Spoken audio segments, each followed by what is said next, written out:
জীবের আমিটাই হচ্ছে পর্দা, এটাই আবরণ, ভগবানকে ঢেকে রাখে। যত নিজেকে প্রত্যাখ্যান করব, আমিটাকে অস্বীকার করতে পারব, ততই তিনি প্রকাশিত হবেন। তিনি সর্বভূতের সত্তা হয়ে রয়েছেন। তিনি যদি না থাকতেন, কোথায় থাকতো জগৎ? তাঁরই সত্তায় জগৎ সত্তাবান। কাজেই ভক্ত হয়েছেন তাঁর দাস। ভক্তের আমি হলো সেবক আমি, দাস আমি। চলে গিয়ে ভেতরে তাঁর প্রকাশ হবে। এই আমিটাকে মারবার জন্য তো যোগ, ভক্তি, সাধনা সব। ভক্তেরা হৃদয় মন্দিরে ভগবানকে বসিয়েছেন। সেখানে ভগবান প্রভুরূপে রয়েছেন আর ভক্ত রয়েছেন তাঁর দাস হয়ে। ভক্তের আমি হলো সেবক আমি, দাস আমি। জ্ঞানী কী করছেন? মিথ্যা আমিটাকে কেবলই মারছেন আর ব্রহ্মকে সত্য বলে ধরছেন। জ্ঞানের পথ এবং ভক্তের পথ, দুপথেই লক্ষ্য হলো ছোট আমিটার নাশ। জ্ঞানী বলেন অহং ব্রহ্মাস্মি। তিনি নিজেকে ব্রহ্মস্বরূপ বলে জানেন। তার কাছে ব্রহ্মই সত্য, ছোট আমিটা একেবারে মিথ্যা। যোগী পরমাত্মার সঙ্গে যুক্ত হয়ে আছেন। তার আমি একলা নয়, পরমাত্মার সঙ্গে যুক্ত হয়ে আছে। আত্মার সাথে পরমাত্মার যোগ। ঠাকুর বলছেন কাঁচা আমি আর পাকা আমি। কাঁচা আমিটাই যত গণ্ডগোল করে, পাকা আমিতে দোষ নেই, সেটি ভক্তের আমি, দাস আমি। শ্রীরামকৃষ্ণ তাঁর আমি সত্তাটি মাতৃসত্তায় বিসর্জন দিয়েছিলেন। তার সব মা, নিজের বলতে কিছু ছিল না। তার একটি উপদেশ, মুক্ত হব কবে, আমি যাবে যবে। আমি সত্তা চলে গিয়েছিল ঠাকুরের, তাই তিনি সত্য সত্যই মায়ের ছেলে হতে পেরেছিলেন। আমি তোমার, তুমি আমার, এইটি যদি ভাবতে পারি, সত্যই যদি আমি তাঁর হলাম আর তিনি আমার হলেন, তবে আর বাকি রইল কি? দৃষ্টিটা শুধু আমার দিক থেকে ফিরিয়ে নিয়ে তাঁর দিকে দেওয়া, তখন আর আমার কিছুই থাকলো না। আমি শরণাগত, তাঁর পাদপদ্মে আত্মসমর্পণ করলাম। সেই ক্ষণে তিনি আমার হলেন, আমিও তাঁর হলাম। আর একটি হচ্ছে আরও পরের কথা, আমি তুমি। তার ওপর গভীর ভালোবাসা এলে তখন আমি তুমি, তুমিই আমি। যেমন গোপীদের হয়েছিল। কৃষ্ণপ্রেমে উন্মাদিনী কোনো কোনো গোপীর বোধ হতো আমি কৃষ্ণ। এ ভাব আরও পরের কথা। আমাদের দাস ভাব, সন্তান ভাবই ভালো। ভক্ত বলেন আমি তোমার দাস। আহা, রামচন্দ্রজির পদে হনুমানের কি গভীর অনুরাগ। এই সেবা, এই অনুরাগ, এইটি ঠিকঠাক দাস আমি ভাব। একটা ভাব নিয়ে সাধনা করতে হয়, নইলে আমিটা যত রকম গোল বাঁধায়। 3 রকম আমি আছে, সাত্ত্বিক, রাজসিক ও তামসিক। সাত্ত্বিক আমি হলো দাস আমি বা ভক্তের আমি। সেই পথ দেখিয়ে দেয় আর ভেতরে নিয়ে যায়। রাজসিক আমির দৃষ্টি থাকে ভোগ, ঐশ্বর্য ও প্রভুত্বের দিকে, আর তামসিক আমি নিয়ে যায় একেবারে অন্ধকারে, বন্ধনের মধ্যে। আমি তোমার, এইটি সাধন করে যেতে হয়।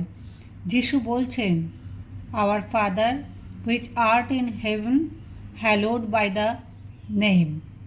স্বর্গের দেবতা হলেন হৃদয়ে, বাপ হয়ে এলেন, মা হয়ে এলেন। যখন প্রেম আরও গভীর হবে, প্রেমিক ও প্রেমাস্পদ এক হয়ে যাবেন, তখন আমি তুমি, তুমিই আমি। এই আনন্দ না চেয়ে আমরা কেবল সংসার সুখ আর বিষয়ের পেছনে ছুটছি। কোটি জন্ম ধরে তো সুখের আশায় ঘুরে মরছি, কিন্তু পেয়েছি কি? সুখ। যখন এত করেও বাইরে সুখ পাই না, তখন আমাদের দৃষ্টি ফেরে ভেতরের দিকে। তখনই আসে আমি তোমার, তুমি আমার ভাবনা। একেবারে শরণাগত হয়ে পড়ে থাকতে হবে। এর জন্য চাই পুরুষকার। মনটাকে বিষয় থেকে আমি আমার থেকে তুলে তার দিকে ফিরিয়ে দিতে হবে। কারা পারে তাকে আপনার করে নিতে? যারা মনটাকে সংসার থেকে, বাইরের থেকে সম্পূর্ণ তুলে আনতে পারে তারা। তাকে 16 আনা দিলে তবে তো 16 আনা পাবে। মীরার কিসের অভাব ছিল? রাজরানীর অভাব তো কিছু ছিল না। কেন তিনি সে সম্পদ ভালোবাসতে পারলেন না? তিনি ভালোবেসেছিলেন তার গিরিধারী লালকে, আর কাউকে নয়, আর কিছুকে নয়। মীরা সব দিয়েছিলেন, তাই সব পেয়েছিলেন। কীরকমে শেখা যায়?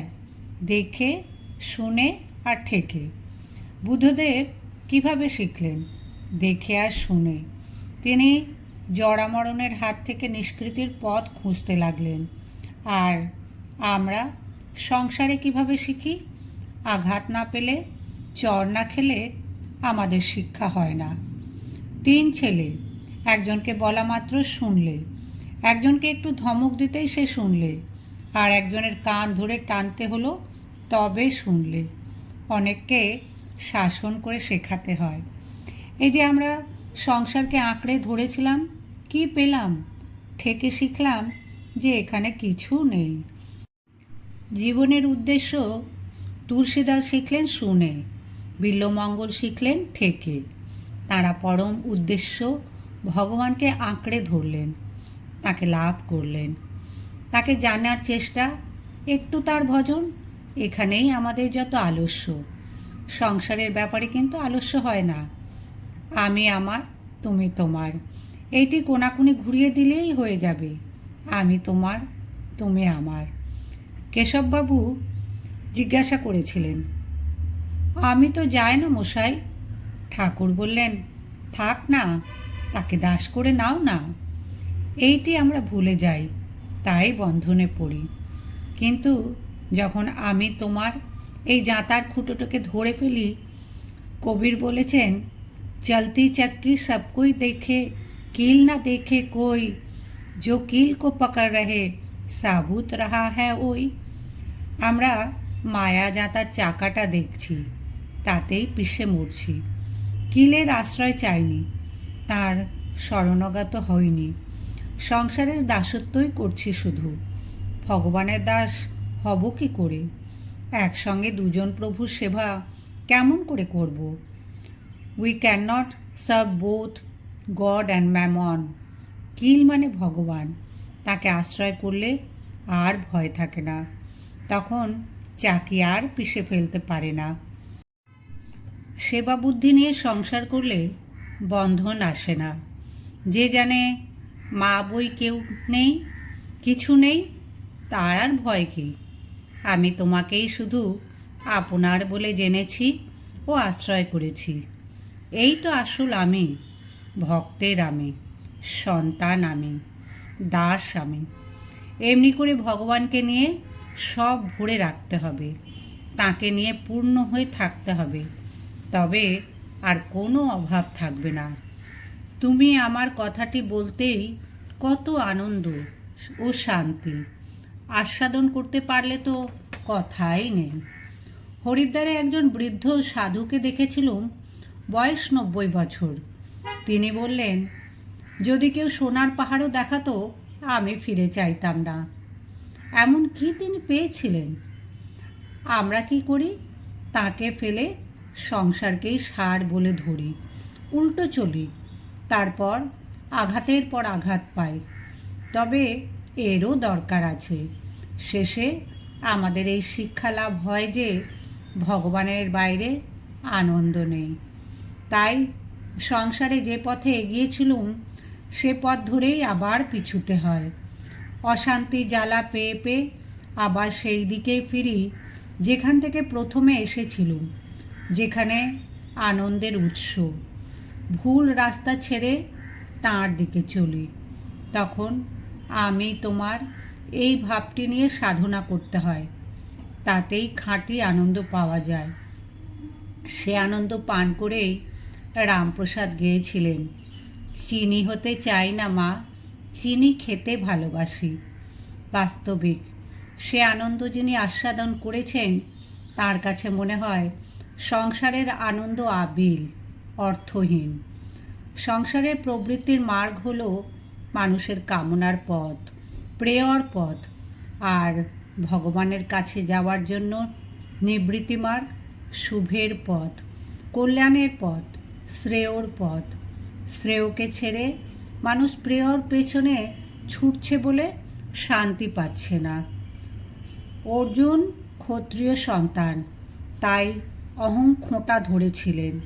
ভগবান তাকে শেখাচ্ছেন যোগযুক্ত অনাসক্ত কর্ম, তাঁর কর্ম।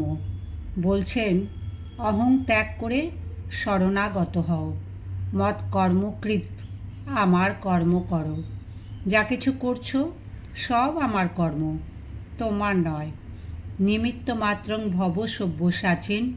অর্জুন, তুমি আমার কর্ম করো, তুমি নিমিত্ত মাত্র হও। আমি যন্ত্রী, তুমি আমার হাতের যন্ত্রস্বরূপ হও। এইটি আমরা ভুলে যাই। আমরা করি আমার কর্ম, তাই গুটি পোকার মতন আপন আবরণে আবদ্ধ হই। কেটে বেরিয়ে আসা যায়, কিন্তু কজন তা পারে? দু একজন। তুমি আমার যত সাধনা করব ততই তিনি জড়িয়ে ধরবেন। ভক্ত ভগবানের এই যে সম্বন্ধ, এ বড় সুন্দর, বড় মধুর।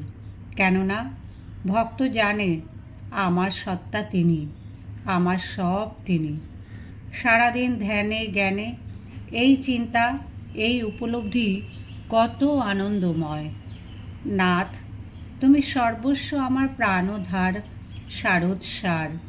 নাহি তোমা বিনে কেহ, ত্রিভুবনে বলিবার আপনার। তিনি তো কাছেই আছেন, আমরাই তাকে গ্রহণ করি না।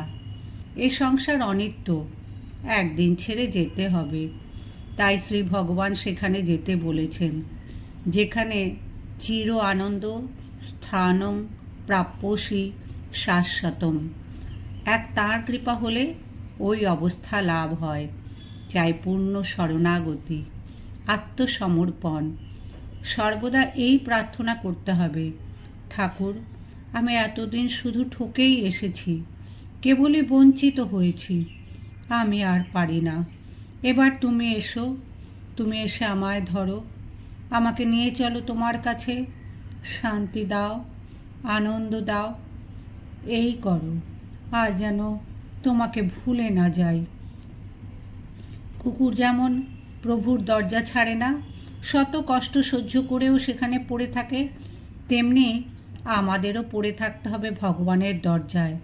দরজা একদিন না একদিন খুলবেই।